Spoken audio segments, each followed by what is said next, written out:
If you use TikTok, I'm doing a full face of makeup. you're likely aware of the company's algorithm, the fact that it's a computer program that determines the videos you see when you open the app. A lot of people have described it as the genius of the TikTok app, and that's mostly the case. Mostly selected by the algorithm, but as we're now learning, sometimes the videos that end up going viral chosen by a human being. There is actually a system in the TikTok backend that enables TikTok and ByteDance employees to give specific videos a little push. Emily Baker White is a senior technology reporter at Forbes who spoke to 6 current and former employees of TikTok and its parent company ByteDance and obtained internal documents that reveal that company staff have the ability to secretly handpick specific videos and supercharge their distribution.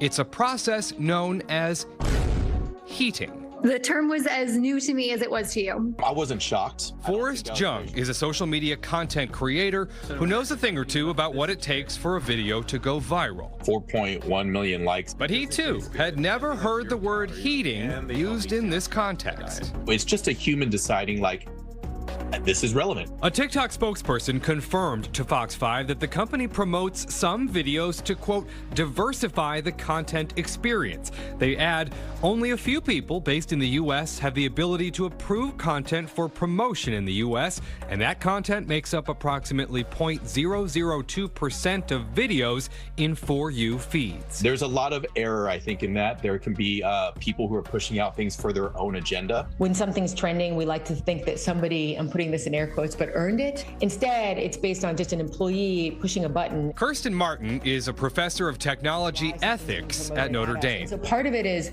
what's the criteria that they're using, but the other part is how are they communicating it to the users so that we don't feel like we're being duped. There are no laws the company is breaking here, but ethically speaking, she says they should make it clear if a video is promoted by way of so-called heating. Part of the issue with TikTok is that we can't really see why we're seeing something, and so this just makes it's like your worst nightmare. Forrest Jung agrees. I think social media platforms need to be slightly more transparent in how they are pushing out content. But even if they don't make changes, he says he has no plans to leave the platform. This is just a part of the game now. Chris Welch, Fox 5 News.